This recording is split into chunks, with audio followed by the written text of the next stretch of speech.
Assalamualaikum warahmatullahi wabarakatuh. Waalaikumsalam warahmatullahi wabarakatuh. Alhamdulillah, wassalamualaikum warahmatullahi wabarakatuh. Hari ini kita semuanya sehat ya. Alhamdulillah. Kelihatannya wajahnya ceria, kayak artis. Ini dapat rezeki uang 1 M. Amin. Oke, mata kuliah kita logika seperti yang kemarin sudah saya sampaikan. Mata kuliah ini gabungan antara logika dan filsafat ilmu philosophy of science. Jadi ketika materi logika sudah kita anggap tuntas, walaupun materi logika belum semua kita pelajari ya, tapi dasar-dasarnya sudah kita selesaikan dan kita sudah apply pada penyusunan landasan teori bab 2, bagaimana kemudian konsep, bagaimana kemudian proposisi itu digunakan di dalam penyusunan landasan teori. Masih ingat kan? Jadi kita kemudian sudah menggunakan konsep proposisi dalam penyusunan landasan teori. Tetapi juga kita menggunakan penalaran, baik itu langsung dan tak langsung. Nah, untuk penalaran tak langsung yang deduksi maupun induksi, masih ingat kan? Deduksi maupun induksi itu sebetulnya sangat familiar mestinya, harusnya sangat dibutuhkan kita dan harusnya sering digunakan. Ketika kita membuat paragraf, kita perlu berpikir manakah kalimat di antara paragraf, di antara kalimat yang ada di paragraf itu loh ya, manakah yang sekiranya itu merupakan kalimat pokok, gagasan utama, terus kemudian gagasan pendukung. Nah, itu sebetulnya merupakan implementasi dari penalaran deduktif maupun induktif. Jika kita menyediakan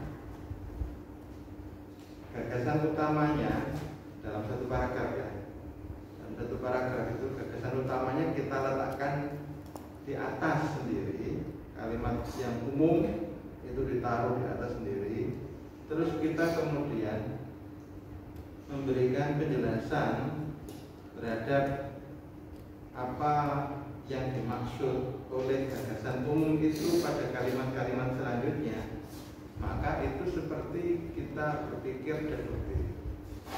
Nah, sebaliknya, jika gagasan umumnya ditaruh di bawah dan di atas itu kita buatkan kalimat-kalimat yang merupakan perincian detail hal-hal khusus dari konsep umum tadi itu, baru kemudian kita simpulkan dengan gagasan umum di bagian paragraf paling bawah, maka kita sesungguhnya sudah menerapkan cara berpikir induktif.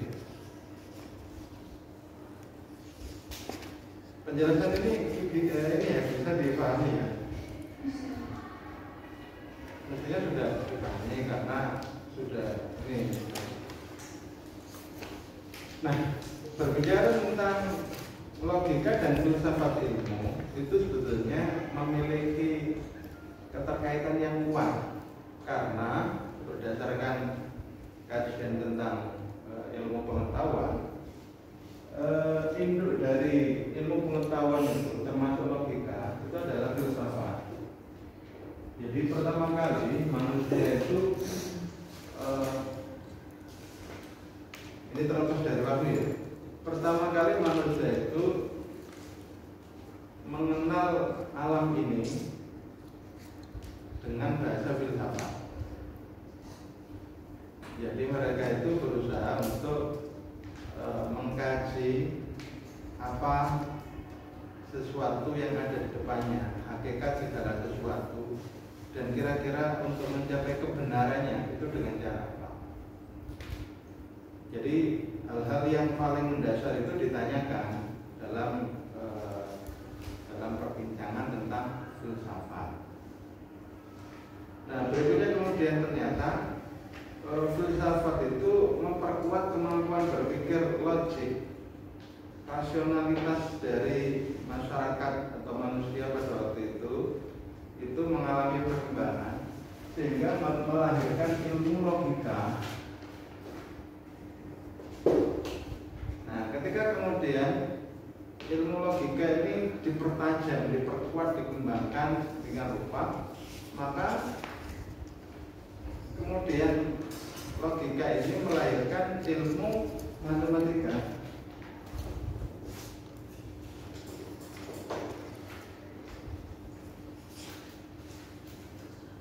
Nah, dari sini kemudian kita bisa tahu bahwasanya kedekatan matematika dan logika itu juga sangat kuat.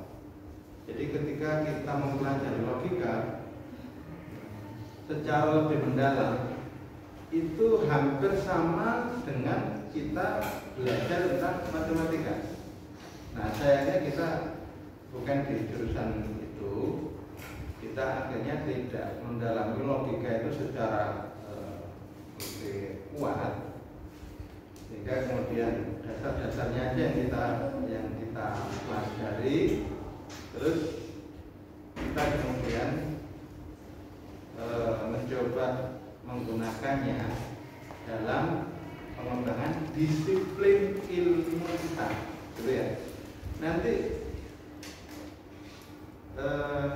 filsafat, logika, bahkan matematika itu kita akan gunakan dalam pengembangan ilmu pendidikan, ilmu pendidikan itu juga.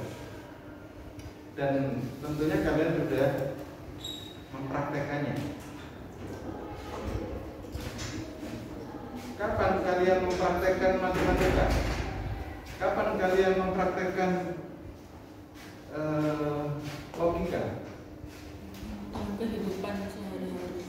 Ya itu ya. Tapi maksudnya dalam bidang ilmu yang kita kembangkan. Kita mengembangkan bidang ilmu kita itu melalui apa sih? Melalui riset. Kamu sudah riset kan? Nah, sudah menggunakan logika, khususnya dalam penyusunan landasan teori. Sudah menggunakan deduktif maupun induktif dalam menyusun paragraf. Nah, matematikanya gimana? Ternyata kalian nggak sadar sudah menggunakan rumus matematika, rumus korelasi produk momen, itu kan operasi matematika. Cuma karena kita tidak belajar manualnya, akhirnya kita nggak sadar bahwa kita itu mempergunakan matematika. Dan dulu sebelum ada SPSS dan lain-lain itu rumus-rumus statistika itu rumus-rumus yang ditakuti menjadi momok. Ini kan kayaknya kalian juga takut dengan rumus matematika itu kan? Untungnya ada SPSS sehingga kamu tidak mengalami traumatik gitu loh. Mengalami trauma dengan riset. Ini kan kamu nggak mengalami trauma dengan riset. Karena apa ya? Karena dibantu oleh teknologi informasi berupa aplikasi SPSS. Andaikan menggunakan rumus matematikanya murni tanpa dibantu, ya itu tadi saya khawatirnya kamu trauma melakukan riset. Nanti diajak riset lagi itu, aduh, pusing Pak. Nah, maka saya belum mengajak kamu belajar manualnya. Jadi kalau masih ada waktu kita belajar manual. Oke, nah saya lanjutkan bagaimana kemudian hubungannya filsafat, logika, matematika, dan kemudian sains. Sains ini kemudian berkembang menjadi banyak sekali cabangnya ya. Cabang ilmu pengetahuan kan bisa banyak. Misalnya mulai apa? Astronomi, bukan astrologi. Kamu tahu bedanya astronomi dengan astrologi?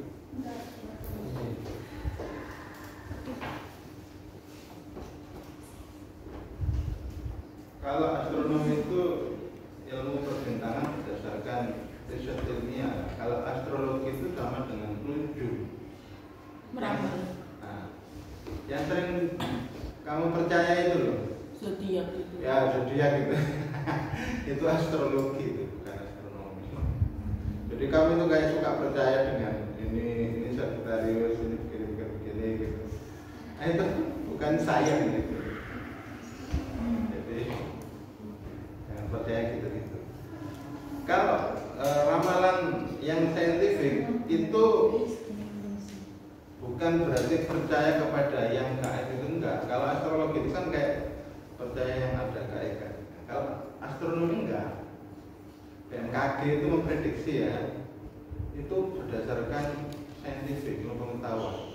Besok jam 10 di Mojokerto itu hujan.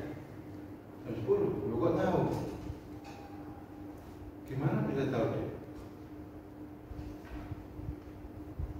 Nah, dia bisa tahu itu karena angin atau apa ya? Angin dan awan yang akan tiba di Mojokerto itu memang awan yang didorong angin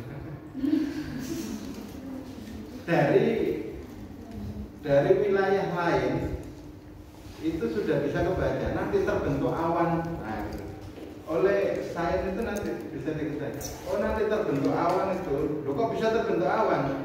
Terbentuknya awan itu karena apa? Itu kan saintifik bisa.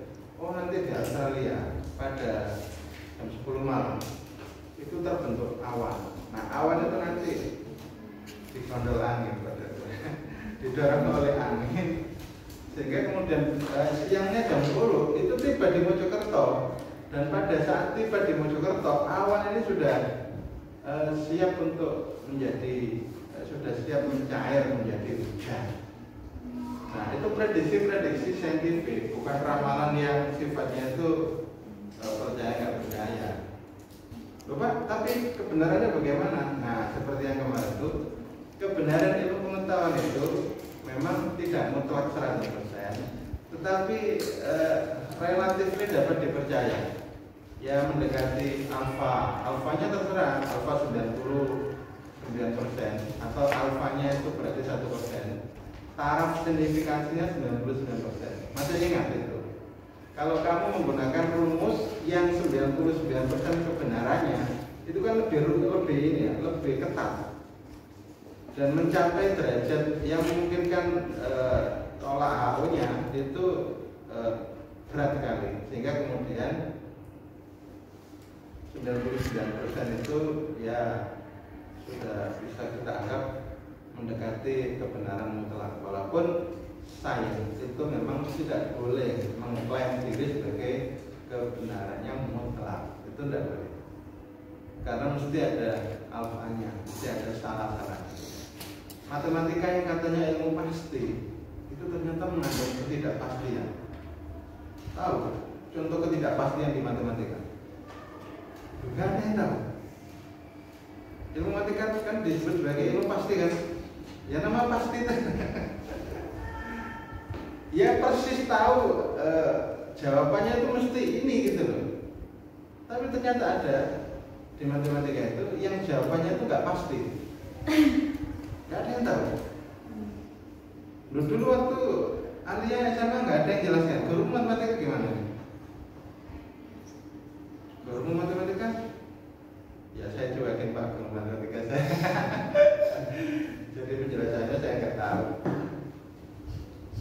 Minimal kamu harus tahu itu di matematika itu misalnya ada angka desimal itu yang 3,3,22222. Ini maksudnya apa? Titik 3. Maksudnya titik 3 di belakang angka desimal ini maksudnya apa?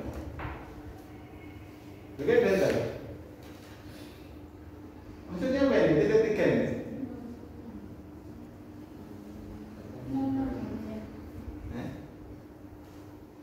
Namanya titik 3 di belakang desimal itu menandakan, menjadikan tanda bahwasanya ini itu tidak terbatas. Dan tidak terbatasnya itu sampai berapa dua ini? Dua sampai berapa? Nggak ada yang tahu. Berarti kan nggak pasti. Kalau Kalau pasti itu kan berarti pasti selesai di nomor 2 yang ketujuh. Nah itu berarti sudah pasti. Tapi ilmuwan nggak ada yang memberikan kepastian itu sampai berapa panjang. Misalnya angka di belakang desimal. Jadi beberapa angka desimal itu menghasilkan angka yang seperti ini. Jadi kalau kemudian matematika dianggap ilmu pasti, sebetulnya juga nggak pasti-pasti amat. Amat aja nggak pasti ya. Jadi tidak ada yang pasti di dunia ini. Yang sudah menjadikan kamu hidup bersama itu kan seakan-akan pasti, tapi juga kadang-kadang nggak pasti. Tapi kehidupan ini yang pasti ya pertama perubahan itu pasti. Yang kedua kematian itu pasti. Udah itu sudah nggak bisa ditolak, pasti. Tinggal waktunya saja. Oke, nah sekarang sains berkembang luar biasa sampai kemudian ada ilmu biologi, ada ilmu fisika, ada ilmu kimia, ada ilmu yang lain-lainnya. Itu perkembangan yang dihasilkan ketika manusia sudah mengalami perkembangan pemikirannya, tetapi memang didahului dengan filsafat, logika, matematika, dan kemudian berkembanglah sains, termasuk nanti sosial science. Walaupun awalnya sains sosial itu dianggap bukan sains ya. Social sciences. Nah itu social sciences banyak kan, mulai ilmu ekonomi, ilmu sosiologi, apa lagi? Geografi. Kalau geologi itu masuk natural science, IPA, ilmu alam.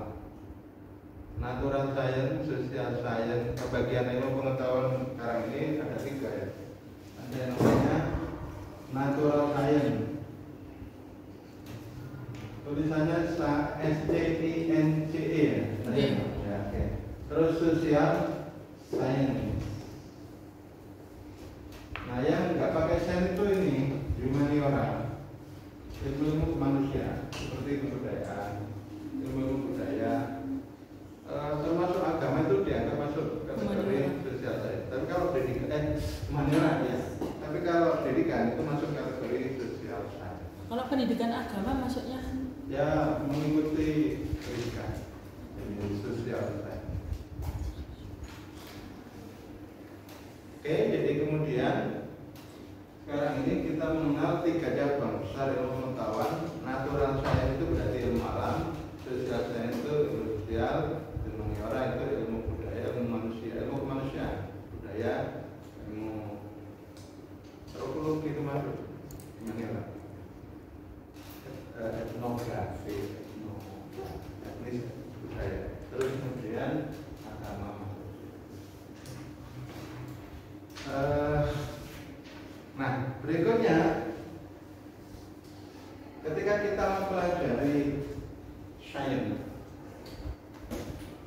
itu kita kemudian mendapati umat manusia itu berdebat tentang bagaimana menemukan kebenaran, sehingga nanti kemudian melahirkan apa yang disebut dengan filsafat sains atau ya nanti bahasan tentang epistemologi. Tapi begini, filsafat sendiri itu biasanya dibagi menjadi 3 bagian. Yang pertama adalah ontologi. Sudah pernah dapat penjelasan ini? Jadi bagian dari filsafat itu adalah apa yang disebut dengan ontologi. Yang kedua itu adalah epistemologi. Nah, yang ketiga ini aksiologi.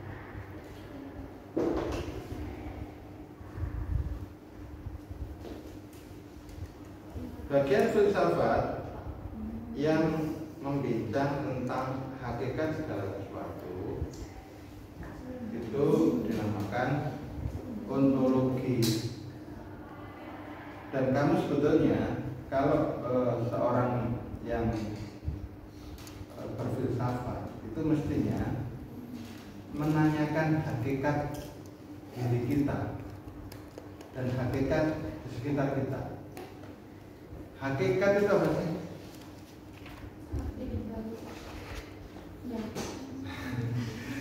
Ya, ada yang mungkin mengartikan begitu hakikatnya, atau sebut namanya itu sejatinya.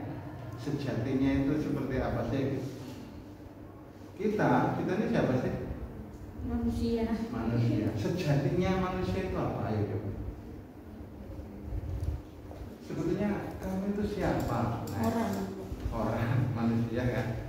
Kamu itu sama nggak dengan yang ada di hutan-hutan itu? Hewan. Nah, Enggak sama. sama nggak? Enggak. Kan ada yang katanya itu keluarga dekat kita. Katanya ada nenek moyang kita di hutan itu. Nenek moyang kita adalah Nabi Adam. menurut ilmu evolusi, teori evolusinya Darwin. Kera. Nah itu nenek moyang kita adalah kera. Enggak mau. Eleh. Kalau kita menggunakan jawaban dari Darwin, nah itu kalau ditanya, sejatinya kita itu siapa? Sejatinya kita itu ya hewan. Dan hewan ini memang ya secara biologis itu kan nggak beda kan? Biologis kita itu dengan biologis hewan yang lain itu nggak beda. Dengan ya saudara tua kita itu monyet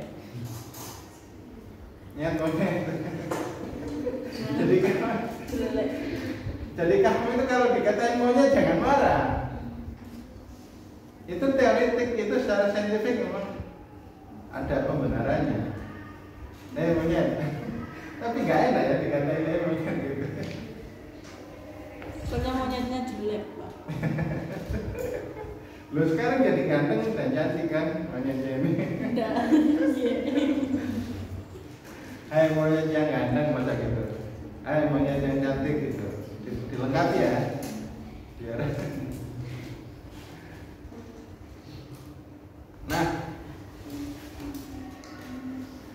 akhirnya manusia itu ketika menanyakan hakikat dirinya itu kemudian bisa menemukan jati diri dan menemukan tujuan hidup, orientasi hidup.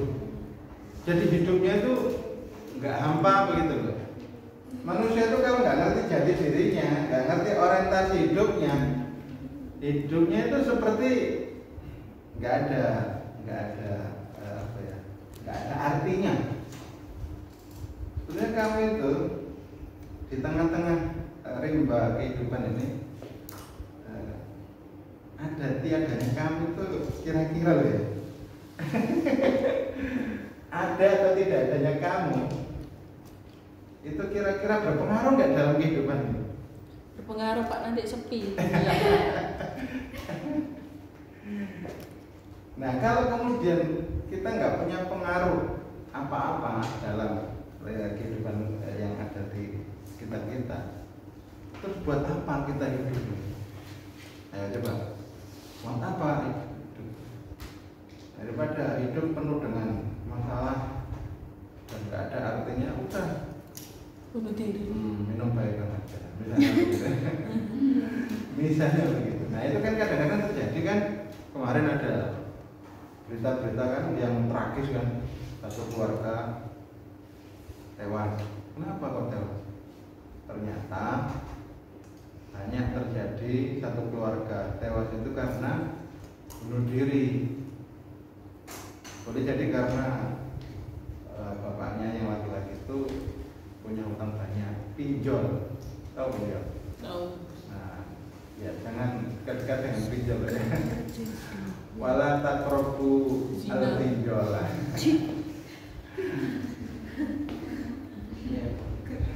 Jangan dekat-dekat. Soalnya kadang-kadang menarik itu. Nah, berikutnya manusia itu akhirnya kemudian ketika menggali hakikat dirinya, hakikat kita sebenarnya itu apa? Tapi kemudian banyak yang menemukan jawabnya itu dari agama. Oh, ternyata agama memberi panduan.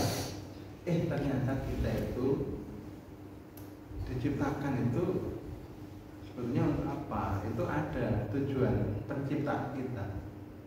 Di Al-Quran itu dijelaskan bahwasanya wa ma khalaqtul jinna wal insa illa liya'budun. Nah kan begitu kan? Nah berarti orientasi hidup kita itu udah jelas untuk beribadah. Tentu ibadahnya tidak hanya mahdhah, ibadah baru mahdhahnya itu luar biasa banyak. Dan kita sekarang ini juga sedang mempraktekkan salah satu bentuk ibadah baru mahdhah berupa thalabul ilmi. Nah begitu ya. Nah jadi kalau kamu thalabul ilmi ya harus semangat karena itu jelas tujuannya, maksudnya. Nah gitu. Harus mati-matian. Ya kerja keras, belajar dengan sungguh-sungguh. Tapi jika memungkinkan ada enjoy-enjoynya juga ya gak apa-apa. Tapi jika tidak bisa dibuat enjoy, kamu jangan ngantuk. Paksakan diri kamu itu terbelalak matanya gitu. Maksudnya pakai apa? Caranya nggak tahu. Pakai remason kan? Pakai apa ya? Pakai sangu ya, sangu remason atau apa? Jangan nggak tahu. Atau pakai ini kolasi biar nggak bisa.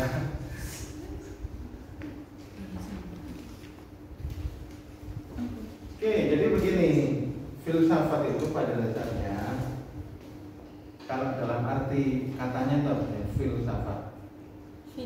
Dari kata apa? Philo sama Sophia. Sophia itu artinya apa? Nah. Oh, kebalik. Sophia itu kebijaksanaan. Apa Pak? Sophia kebijaksanaan. Sophie. Tapi beda mungkin dengan Sophie di bahasa Arab ya. Sophia, hikmah. Nama Arabnya itu hikmah. Karena itu filosof itu kadang disebut sebagai hukama. Bukan hakim. Kalau hakim itu dalam istilah Arab, istilah ilmu zaman, tahu hakim kan? Di Indonesia hakim itu kan ketok palu. Iya. Kalau ketok palu dalam tradisi ilmu Islam itu sebutannya apa? Hakim. Bukan. Hakim itu filosof.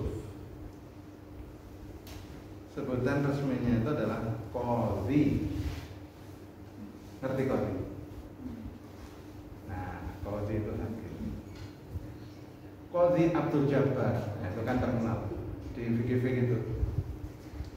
Makanya dulu ada jurusan di syariah itu namanya jurusan qadha. Dan arahnya nanti menjadi hakim pengadilan agama. Qadhi itu arahnya. Nah, hakim itu sebetulnya kayak Luqman. Kamu masih ya. Di Al-Quran itu ada penjelasan dalam Al-Quran tentang Luqman. Namanya Luqman, tapi kemudian hakim itu dianggap sebagai julukan orang yang bijaksana, gitu. Luqman yang bijaksana. Luqman al-Hakim. Ya. Sehingga kemudian orang yang mencintai filsafat, orang yang berfilsafat itu mestinya sebutannya itu adalah dalam bahasa Arab sebetulnya hakim, hukama. Nah begitu ya. Tapi kalau yang kita sering keliru, hakim itu kita anggap sebagai hakim di Indonesia itu yang ketok palu itu. Dalam fikih kita itu namanya qadhi. Ya. Qadhi Abdul Jabbar itu terkenal banget itu. Jadi yang memutus hukum tentang apa itu, hukum-hukum Islam di era mungkin ya di era Umayyah atau Abbasiyah.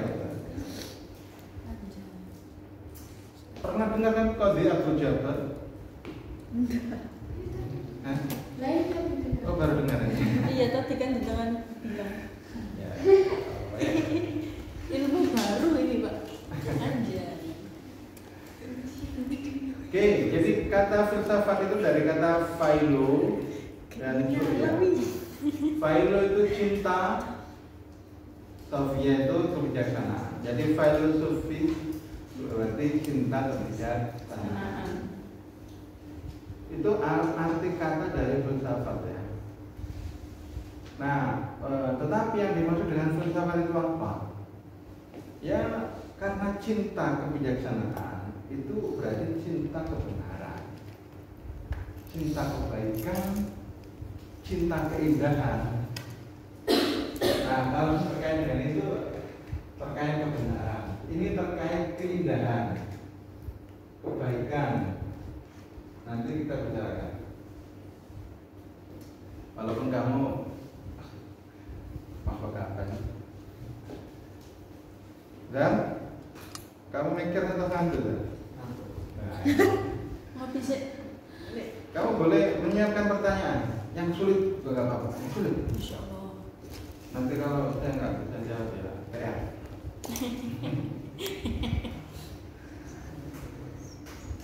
Oke, Liz kamu juga Liz. Buat apa pertanyaan?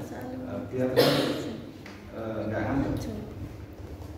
Oke, tetapi yang dimaksud dengan filsafat itu apa? Ya, filsafat itu sering diartikan berpikir radikal. Berpikir radikal itu apa sih? Berpikir sedalam-dalamnya sampai akar. Nah itu radikal. Loh, berarti radikal itu bagus Pak. Berarti radikalisme juga bagus. Nah itu nanti kamu pada awalnya radikal itu bagus, tapi kalau sudah menjadi radikalisme, nah itu nanti berbeda lagi maksudnya. Apalagi radikalisme dalam beragama. Nah, berpikir radikal itu, berpikir mendalam itu akhirnya orang yang berfilsafat itu akhirnya selalu mempertanyakan segala sesuatu. Contohnya tadi, kita ini apa ya? Manusia. Manusia itu apa sih? Sejatinya manusia itu apa? Dan sejatinya manusia itu diciptakan untuk apa? Atau apakah manusia ini diciptakan? Atau hadir dengan sendirinya? Nah gitu. Sehingga kemudian ada yang percaya bahwasanya kehidupan ini ya hadir tanpa diciptakan. Sehingga mereka dikenal sebagai kelompok apa itu namanya? Ateis. Nah, ada kan sekelompok orang yang ketika mempelajari alam ini sampai kepada kesimpulan, alam ini tidak diciptakan. Buktinya apa? Nah, mereka bisa memberikan penjelasan. Buktinya apa?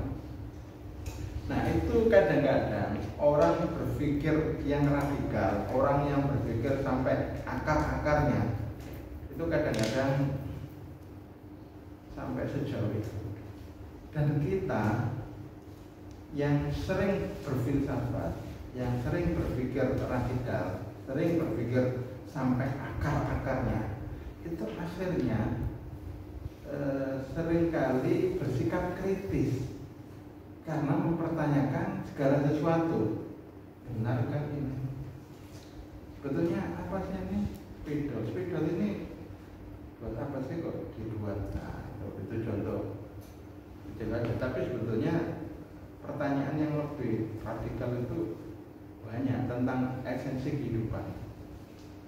Tetapi juga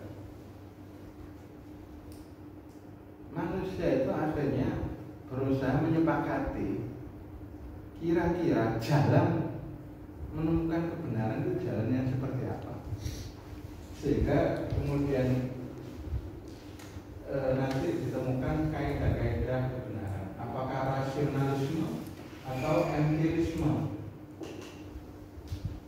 Kebenaran itu apakah berdasarkan rasio atau kebenaran itu berdasarkan kenyataan di lapangan. Nah, itu kalau rasionalisme atau empirisme. Nah, perbincangan tentang kebenaran ini loh yang kemudian diwadahi dalam bagian filsafat yang namanya epistemologi. Jadi bagian filsafat yang membincang jalan menemukan kebenaran.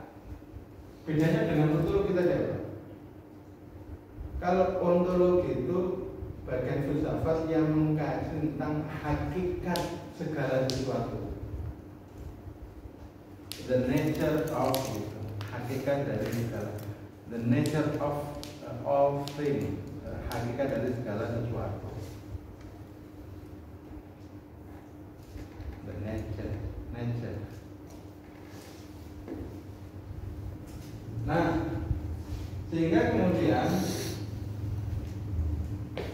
sebagian filosof itu membela Plato yang cenderung rasionalis, sebagian filosof mendukung Aristoteles yang mempercayai empirisme.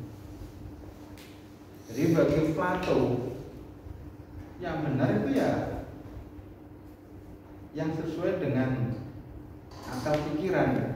Nggak masuk akal gitu. Ini nggak masuk akal itu ya udah berarti nggak benar gitu. Itu namanya rasionalisme, berpikir berdasarkan kebenaran akal pikiran, common sense. Otak kita itu menurut ya rasionalisme dan filosof rasionalisme yang lain itu dianggap merupakan pintu kebenaran. Tapi bagi Aristoteles kita mendapatkan kebenaran itu justru berasal dari sense kita, panca indera kita, menangkap realitas objektif di sekitar kita. Mata kita melihat apa, nah itulah kebenaran. Telinga kita mendengar apa, nah itulah kebenaran. Lidah kita mengecap apa, itulah kebenaran gitu.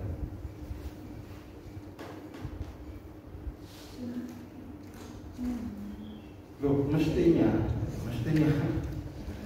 ini manis, secara logika itu manis. Nah, tapi ketika dimasukkan ke mulut, dikunyah, loh kok ternyata rasanya pahit. Terjadi kan hal seperti itu? Mana yang benar? Ya mungkin kedua-duanya itu bisa salah, keduanya bisa benar. Ada orang itu dikasih teh manis. Kalau teh saja kan kadang tawar ya, teh manis. Tapi dia merasakan pahit. Ada kan? Berarti kadang apa yang kita tangkap melalui panca indera kita itu juga tidak selamanya benar. Contoh banyak kan yang kemarin saya sampaikan. Contoh fenomena fata morgana. Ketika siang hari bolong terik panas matahari, kita itu melihat kejauhan. Itu kayaknya kok ada genangan air gitu. Penasaran kan kita, terus kita coba ampiri gitu. Ternyata nggak ada air sama sekali. Nah, itu mata kita itu kayak menipu kita gitu. Tapi bagi kelompok empirisme, ya itu kan bisa bisa dinetralisir kesalahan-kesalahan itu. Bisa dinetralisir, apalagi dengan alat. Kita misalnya sekarang ini akrab dengan empirisme.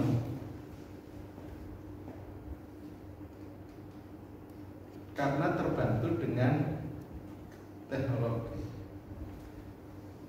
Kamu percaya nggak? Di tangan kami itu ada bakteri-bakteri gitu, ada makhluk-makhluk yang bergerak-gerak gitu. Dari mana kamu percaya? Kamu kan ngelihat. Itu kalau kamu ngelihatnya pakai mikroskop itu baru ketahuan kan, bahwasanya ada makhluk yang super kecil itu. apakah itu bakteri atau virus atau amuba atau yang lainnya. Nah, karena itu kemudian banyak yang mempercayai bahwasanya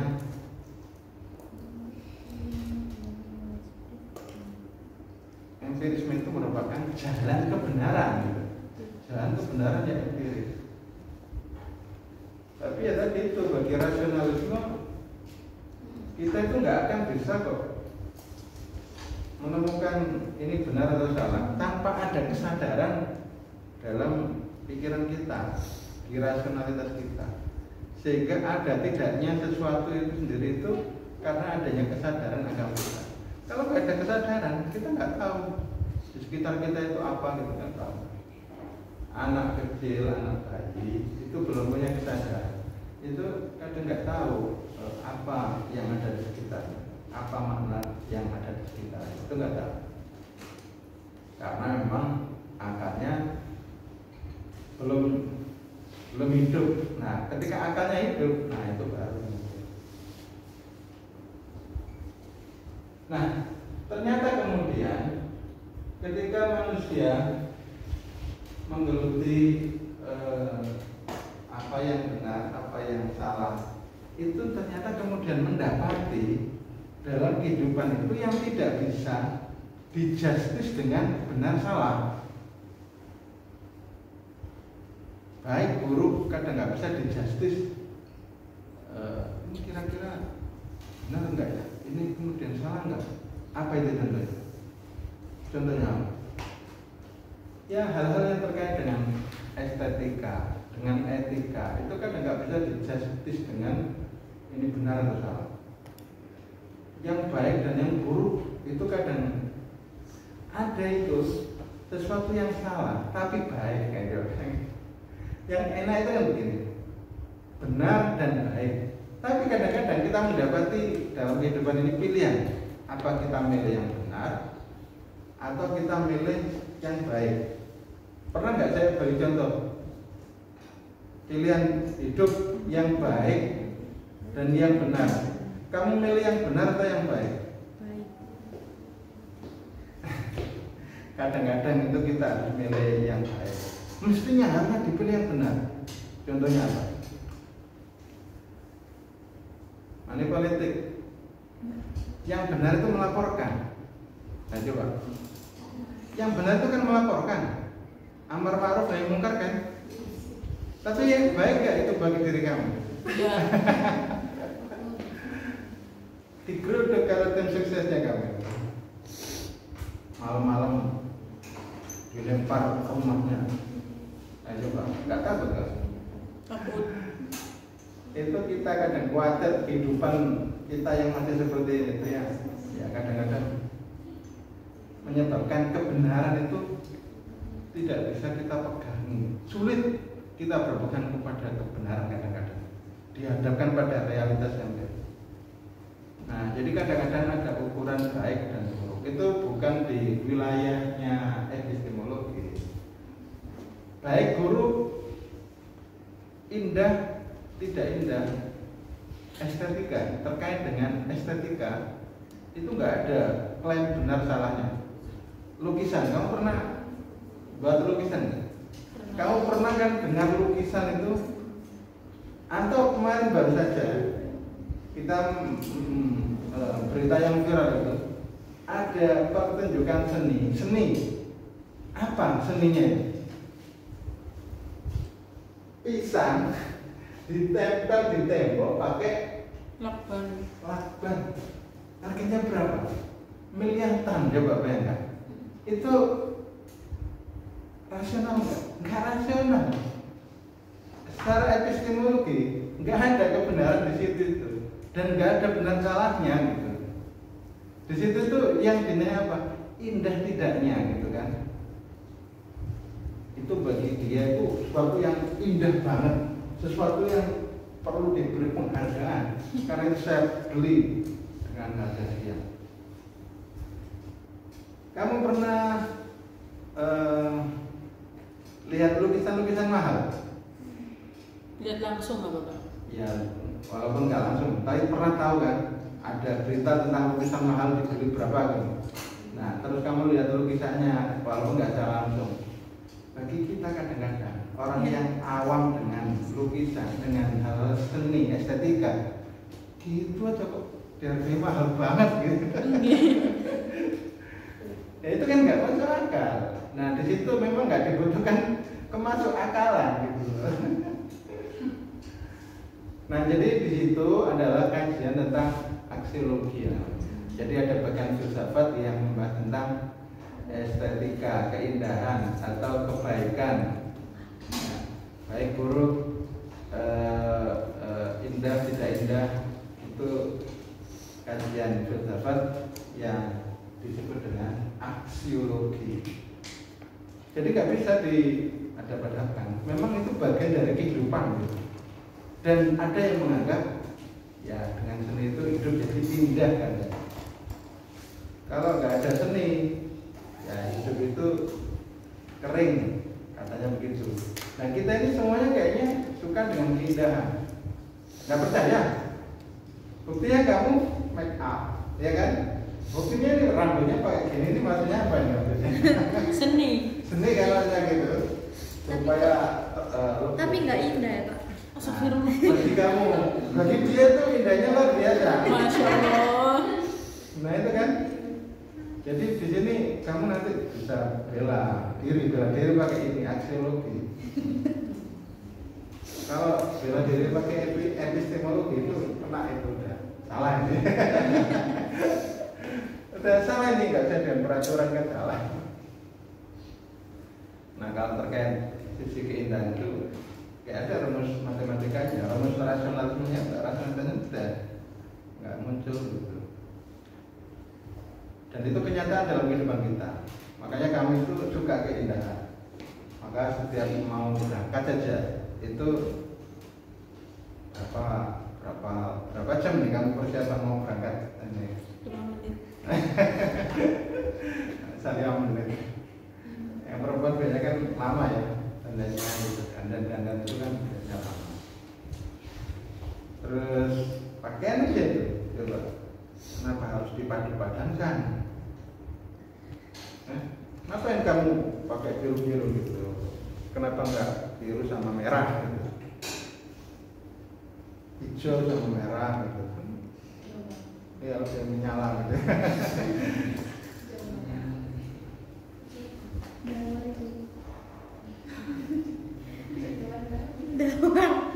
Nah ini berarti kamu itu punya seni sebetulnya, walaupun tidak seperti seniman, tidak seperti seniman, tapi kamu memiliki. Yang kedua, kamu suka dengan lagu. Ini kan semuanya kayaknya senang dengan lagu. Ya, Entah lagu religi, entah lagu Salawat. Seni. Ya tapi juga dalam Islam juga itu dibenarkan juga. Saya tidak tahu ini ada makalah. Allahu Jamal yuhibbul Jamal. Katanya begitu. Saya tidak tahu ini apa dalil nas atau dalil makalah apa. Allah itu indah dan suka hal-hal yang indah.